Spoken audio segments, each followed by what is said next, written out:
So, my white shirt is being washed right now, and so is my gray one. So I gotta do it in red today.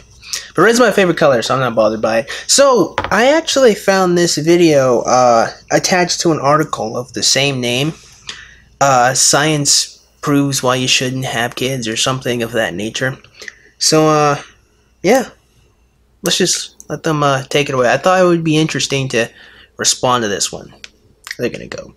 It's no one's place to tell you whether or not you should have a kid or not, but a lot of people seem to act as though you'll be completely unfulfilled unless you have children. So if, like us, your family and friends are always pestering about when you're gonna have a kid, and you're like, better not, here's some scientific evidence as to why you probably shouldn't have a kid. Now let's just stop for a second here. Before we get any further, here's something that kind of gets me, just on the offset, just from the beginning. Now, it's pretty clear to see that the two gentlemen who are about to explain why we shouldn't have children are homosexuals. How can I tell? Okay, so that out the way. Honestly, whether or not you should have children is not really a gigantic problem for gay people. What I mean by that is, do I really need to explain why having children is not really a problem for gay people? Does it really warrant an explanation?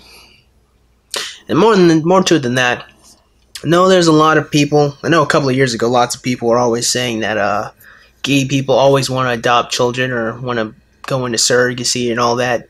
But honestly, most of the time, whenever I talk to homosexuals about the topic of children, they don't want any. So I'm not surprised that it's two gay people making a video about why you shouldn't have children, because in my experience, it's mostly gay people that don't want children, honestly.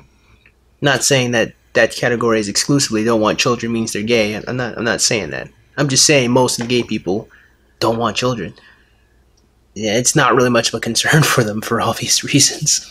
Perhaps your relationship is in a rut and you think that kids might bring you closer together. Statistically, it will absolutely not. Yeah, you know, the first problem with that nonsense, and I've noticed a lot of people do this. A lot of people have done this, I guess. This usually comes from the mind of a woman. I'm sorry, that might sound sexist, but it does. And they think that if they have a child, then that means the man is going to be forced to stay. And if they work together to raise a child, then that means he will like her someday. To the reasonable-minded people, you can obviously see the folly in that plan. So, to be fair, they are right here. A lot of heterosexual people have done this to their children. They have created them specifically, in order to keep them with their significant other, and that's a horrible thing to do. And if you don't have children, you should think about that as a reason as to why you shouldn't. I'm just saying. Research shows that marital satisfaction plummets after your first child, and 70% of couples experience a big slump in their love life. And that would make perfect sense, considering that now they have more important things to worry about. I'm just saying, raising a child is, or at least should be, considered a pretty important thing. This is often due to clashing ideas of how to raise your child, along with sleeplessness. So yes, your kids will ruin your sleep. So in the first 2 years of your baby's life, survey data has found that you will lose 6 months of sleep, and you will only receive about 2.5 hours of continuous sleep each night. And too little sleep can lead to a myriad of health problems, such as slower reflexes, increased mental health issues, weakened immune system, heart disease, premature death, or the large life complication of being grumpy as fuck. You know, that might be true, but I lost a lot of sleep while I was in college, doing homework, working on projects, even going out and going to parties every now and again. So is this a reason as to why you shouldn't go to college? Because you'll lose a lot of sleep? That's like saying there's lots of things you shouldn't do because you'll lose a lot of sleep. You shouldn't write a book because you'll lose a lot of sleep. You probably shouldn't be in a relationship in general because you're going to lose a lot of sleep talking to your significant other. There's lots of things that you will sacrifice sleep for. Having it as a reason why you shouldn't have children is because you won't be able to sleep is I don't know, you can just say it about anything. It'll also cut into your wallet. According to the Bureau of Labor Statistics, if you're a woman with a child, you make 3% less than a woman that is childless. Only 3%? Well, I mean, it doesn't really sound too big. Sorry, my dog is. I guess I don't even know. I don't even know what he's doing. I don't even know if you guys can hear it.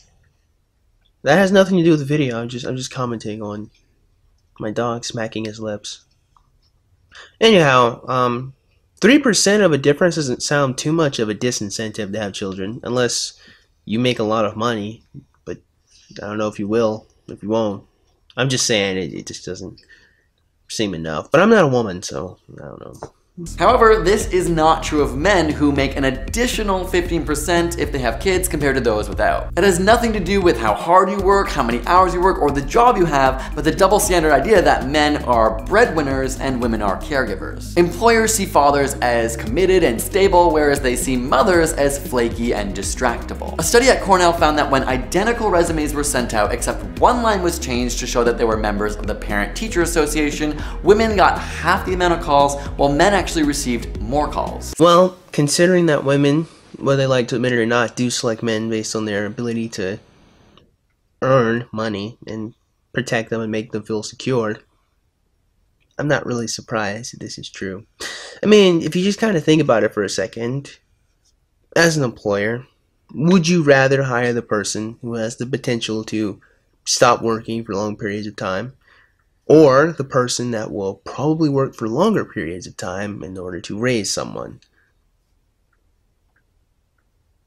Now, I'm not saying it's wrong or right, but what I am saying is that it's reasonable. If you're a woman and you don't like the fact that it's reasonable that an employer would rather hire someone consistent rather than someone that has the potential to leave for quite some time, well and tough. You just don't like it. I didn't make you a woman, so don't get mad at me. So maybe as far as securing a job and a good income is concerned, you should be a dad, just not a mother. Another more obvious one is that kids are expensive. You can say that again.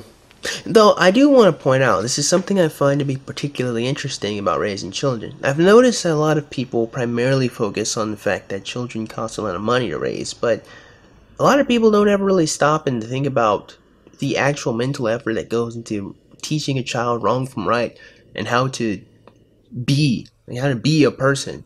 You know, like how do you raise a person to be kind and honorable, you know, and to think critically about the world. Like a lot of people don't ever say, when I raise my child, I want him to be a nice person or I want him to be a great person. They just kind of worry about whether or not they'll have money to buy hampers or Pampers. Actually, I don't even know diaper brands. I really don't. I probably should get acquainted since my sister's having a child and I live with her, but I just can't be bothered with what kind of diapers to put on the child. I think there's more important things, like how am I going to make this person a person? I'm just saying. The US of A, in 2015, on average, a baby would cost you $13,000 per year. That means by the time this child is 17, it will have cost you $200. Yeah, but existing in reality is pretty expensive, so I'm not surprised there. Just kind of being alive, it just, you know, kind of requires money. Obviously, this average cost can vary, especially if your kid is throwing a fit on the friggin' floor for the sweet cereal, and you know what? To shut him up, you're gonna buy it. It's gonna cost you more, okay? I can hear the children cry. But kids bring so much joy into our lives, right? Well, sometimes. Research does show that if you wanted to have kids and have them, your life satisfaction can increase, but no more than people who are childless by their own choice. Yes, but life satisfaction is incredibly subjective to the person living the life. I mean, you could win the lottery, get $15 million, and still be a coked out, drug addicted jackass that spends money gambling and having sex with hookers. The same thing you were doing when you were homeless and trying to get all that money. It's all about the person in question. I mean, you could be really poor and just love your life and be incredibly happy and just like being a janitor and just like cleaning up stuff. So, I mean, yeah, maybe having children won't make your life better, but not having children doesn't mean that your life will be better. It is up to the person in question. You're talking about their life satisfaction, not what makes people in general satisfied.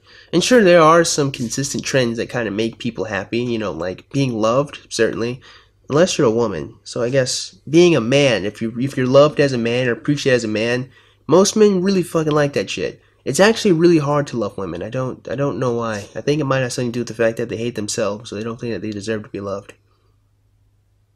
That's another video for another time. Continue. And if you're still not convinced, we can look at things from the macro level. There are currently about 7.5 billion people on Earth, and in this second, 4 kids were just born. And many scientists collectively agree that if you factor in fresh water and the amount of food available, the Earth can only really hold 9 to 10 billion people. So a smaller family, or no kids at all, can help the threats of overpopulation, such as mass starvations. Think about it from your carbon footprint. 1 kid in America is the equivalent of 106 kids in Haiti when it comes to how much carbon dioxide is produced in their life. So if you're trying to go green, you could go vegan, you could ditch your car, you could stop flying everywhere, or you could just not have a kid. I don't really know enough about global warming to really comment on this point. I mean, sure, I guess less people in the world would mean less energy is going to be used eventually. Be as it may, though, I still don't find it to be reasonable to not have children based on you trying to cull the population of the Earth to save the environment. An environment that's been here, at least according to some people, 4.5 billion years. I mean, if the Earth's been here for 4.5 billion years, I mean, I think the Earth's got it. I think the Earth is kind of fine. I think it knows what it's doing at this point. I think it's incredible levels of hubris from human beings to think that they can control the environment to such a degree because they've made it this far. I'm just saying. So that's pretty much the end of their video. And I find their reasons to be quite lacking, honestly. I think the only people that shouldn't have children are the people that don't want children, which ironically are the same people that end up having the most. Mostly because of our relationship with sex and our relationship between men and women, which again is a topic that goes beyond this video. But truth of the matter is, when it all comes down to it, man, if you don't want children, then you shouldn't have children. I think it kind of begins and ends there. There's a lot that goes into actually raising another person that goes far beyond just, you know, how am I going to get money to just give them food? Because that's important, obviously, because, I mean, you can't live without food and water, but there's still the actual mental and spiritual aspect of raising another person that a lot of the time is not honestly invested into. Like for example, you know that one Catch Me Outside girl? What was her name? Like Danielle Burgess or some shit. I don't fucking know her last name. But yeah, you notice that she is a remarkably shitty person. It's astonishingly terrible individual, and I think she's only like probably 14 or 15 at this point. That is a very clear example of a mother that focused on just trying to give the child food just to keep them alive, but not someone that actually tried to invest in the child mentally and emotionally and tried to actually help the child become a reasonable person in the world. Not someone that actually, I can't even say she didn't give a damn. I mean, she probably does care, but I would hope she cares. But I mean, she didn't raise her child well. I mean, if this is the product, I'm just saying.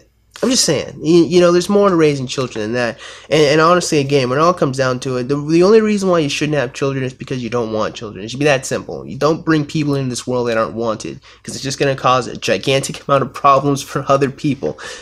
So it begins and ends kind of right there. So that being said, man, I certainly hope you guys enjoyed today's video. I hope you got something out of it. Probably didn't, but if you did, man, go ahead and click the like button. And shoot, go ahead and click that subscribe button. Comment in the comment box below. And as always, you guys have yourselves a great day. And I'll see you cool cats soon.